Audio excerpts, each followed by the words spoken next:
जय श्री कृष्णा, जय श्री सीताराम। दर्शकों, आज हम जानेंगे श्रावण मास के शुक्ल पक्ष की एकादशी की कथा, विधि एवं महात्म्य के बारे में। दर्शकों, श्रावण मास के शुक्ल पक्ष की एकादशी को पुत्रदा एकादशी कहा जाता है और पवित्रा एकादशी भी इसका नाम है। इस दिन भगवान श्री जनार्दन नारायण का श्रद्धा पूर्वक पूजन करना चाहिए। भक्ति पूर्वक इस व्रत को करने से समस्त मनोकामनाएं पूर्ण होती है और निसंतानों को संतान की प्राप्ति इस व्रत से अवश्य होती है। इसीलिए संतान की इच्छा रखने वालों को यह व्रत अवश्य करना चाहिए। आइए कथा के बारे में जानते हैं। अर्जुन भगवान से पूछते हैं कि हे प्रभु, अब कृपा करके मुझे आप श्रावण मास के शुक्ल पक्ष की एकादशी की कथा सुनाइए। इस एकादशी का क्या नाम है तथा इसके व्रत को करने की विधि क्या है? इसमें कौन से देवता का पूजन करना चाहिए? इसका व्रत करने से कौन से फल की प्राप्ति होती है? तब श्री भगवान कहते हैं कि हे अर्जुन, श्रावण मास के शुक्ल पक्ष की एकादशी की कथा सुनने मात्र से अनंत यज्ञ के फल की प्राप्ति होती है। अश्वमेध सहस्राणि वाजपेय शतानि च एकादशीम कथा श्रुत्वा श्रोता फल वाग भवेत। अर्थात 100 अश्वमेध यज्ञ, 1000 वाजपेय यज्ञ करने और कराने का जो फल है वही फल है अर्जुन इस एकादशी की कथा सुनने मात्र से प्राप्त हो जाता है। श्री भगवान कहते हैं कि हे अर्जुन, एक बार द्वापर युग के प्रारंभ में महिष्मती नाम की एक नगरी में महाजीत नाम का एक राजा राज्य किया करता था। वह राजा पुत्रहीन था, इसीलिए हे अर्जुन सदैव दुखी रहा करता था।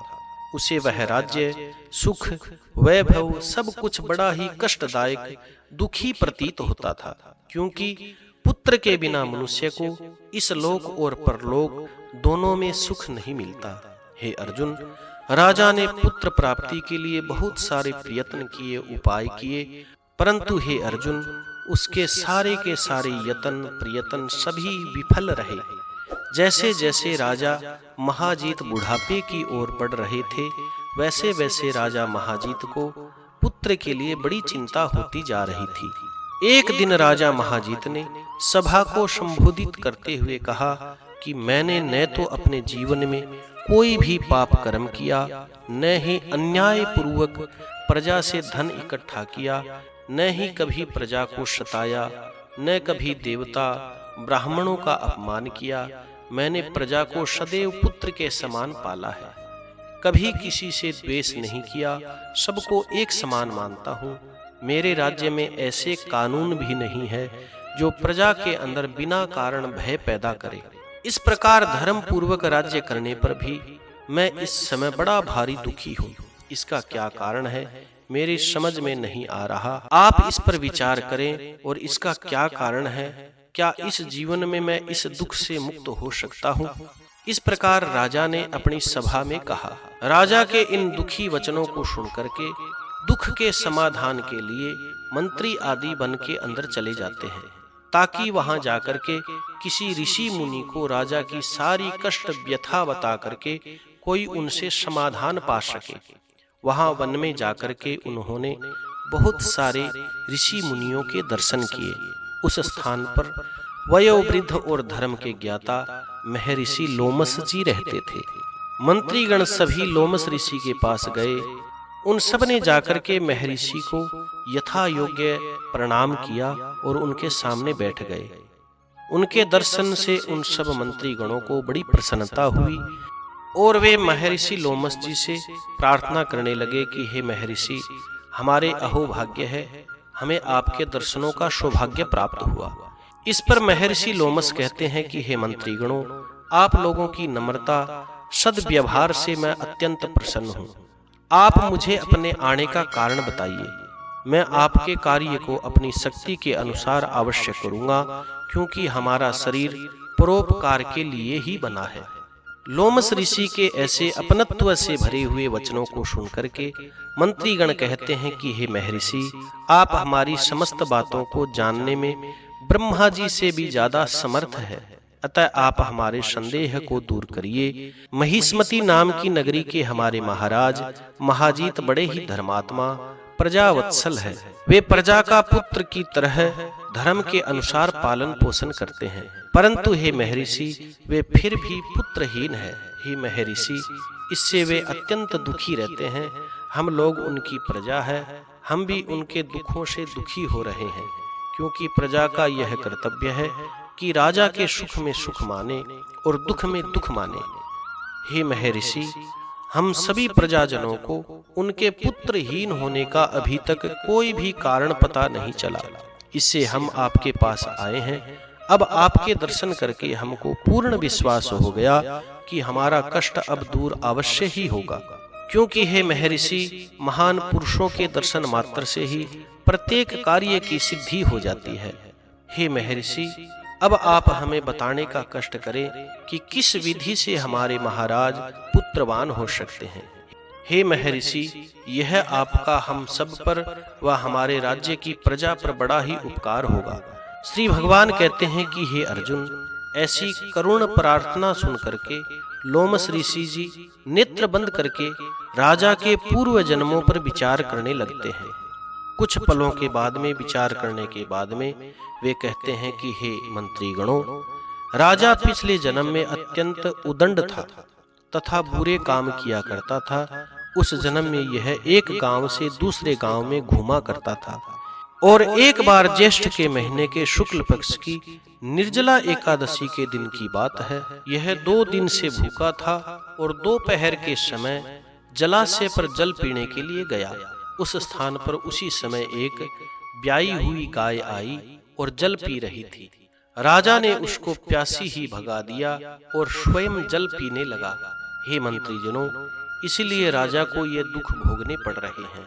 एकादशी के दिन भूखा रहने का फल तो यह हुआ कि इस जन्म में यह राजा बना और प्यासी गाय को जलाशय से भगाने के कारण यह पुत्रहीन हुआ।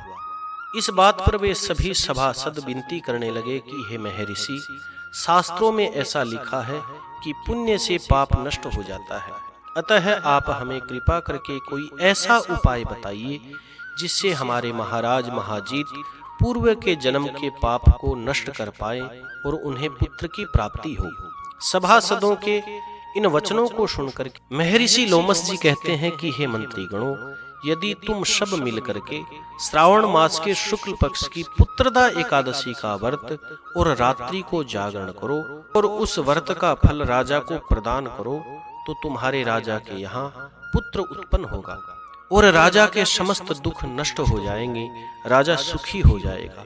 यह उपाय सुनकर के सभी सभासदों ने महर्षि लोमस जी को कोटि कोटि धन्यवाद दिया तथा उनका आशीर्वाद लेकर के अपने राज्य में लौट आए।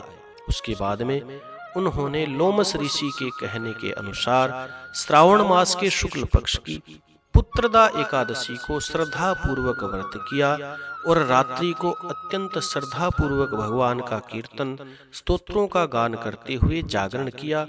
द्वादशी को प्रातः काल उठ करके उन्होंने भगवान को अत्यंत सुंदर पकवानों का भोग लगा करके ब्राह्मणों को भोजन करवा करके उसका पारण करके द्वादशी के उस फल को राजा को प्रदान किया। उस श्रावण मास के शुक्ल पक्ष की एकादशी के पुण्य के प्रताप से महारानी ने गर्भ धारण किया और 9 महीने के पश्चात उनके एक अत्यंत तेजस्वी पुत्र पैदा हुआ।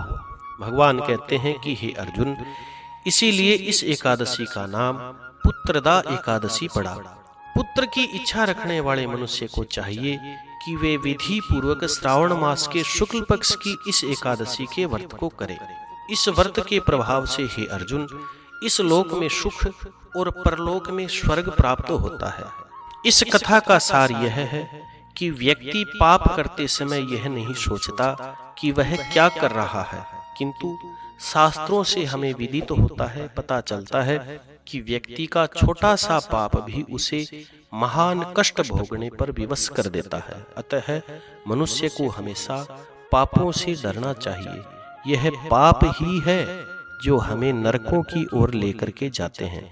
नरकों से डरने वाले व्यक्ति को पापों से डरना चाहिए, भगवान से कभी भी नहीं डरना चाहिए। भगवान तो अत्यंत दयालु कृपालु है। वो तो थोड़ा सा ही मनुष्य अगर सत्कर्म करते हैं तो भगवान अत्यंत दया करके उसके समस्त पापों को नष्ट करते हैं, क्योंकि पाप नाम का यह राक्षस मनुष्य का जन्म जन्मांतरों तक पीछा नहीं छोड़ता। भोगे बिना कर्मों का नाश नहीं होता। अच्छे या बुरे जो भी मनुष्य कर्म करता है उसे अवश्य भोगने पड़ते हैं। व्यक्ति को चाहिए कि सत्य व्रत का पालन करते हुए ईश्वर के अंदर पूरी निष्ठा रखे और यह बात सदैव याद रखे कि किसी को कष्ट न दें, किसी का दिल न दुखाएं। इससे बड़ा दुनिया में और कोई पाप नहीं है। पर हित सरिस धर्म नहीं भाई, पर पीड़ा सम नहीं अधमाई। अर्थात दूसरे को दुख देने के समान तो कोई पाप नहीं और दूसरे को सुख देने के समान कोई भी पुण्य नहीं। जय श्री सीताराम, जय श्री कृष्णा। कथा सुनने के बाद में कथा को लाइक करें, शेयर करें और कमेंट में भगवान का मंगलमय नाम अवश्य लिखें। जो लोग इस चैनल पर नए हैं वो चैनल को सब्सक्राइब करें ताकि आने वाली कथाएं आपको प्राप्त होती रहे। जय श्री कृष्णा, जय श्री सीताराम।